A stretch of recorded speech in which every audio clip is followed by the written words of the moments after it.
1992 সালে যে বাবরি মসজিদ আমাদের শহীদ করা হয়েছিল 6 ডিসেম্বরে, সেই দিনটা একটা আবেগ, একটা ক্ষোভ প্রত্যেক মানুষের ছিল। সেই দিনটাকে হুমায়ুন কবির আমাদের যে একটা এমএলএ, তিনি আজ এই 6 ডিসেম্বর 25শে ডিসেম্বর খুব সুন্দরভাবে সেই বাবরি মসজিদ স্থাপনে এগিয়ে নিয়ে এসছেন, বা হবে, স্থাপন হয়ে গেছে 6 ডিসেম্বরে। তাই আমাদের সব একটা আনন্দিত। আমরা এসছি রামপুরহাট থেকে বাস ভাড়া করে, আজকে আমরা রিটার্ন নেব। অনেক মানুষের ভিড় দেখলাম, লক্ষ লক্ষ ইট, বালি, পাথর যতটা এখানে পৌঁছেছে। ইনশাআল্লাহ আমাদের বাবরি মসজিদ তৈরি হতে কোনো রকম আটকিবে না।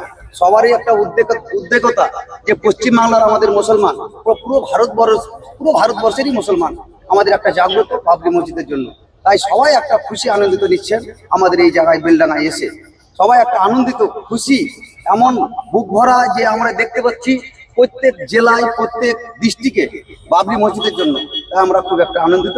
আপনাদেরকে ধন্যবাদ জানিয়ে আসার এতে খুব খুব ভালো লাগছে। আমাদের এটা খুবই সুন্দর জায়গা, দারুণ সুন্দর। সবাইকে আমরা ধন্যবাদ, আমাদের খুব ভালো লাগছে। নারায়ণ থাকবে।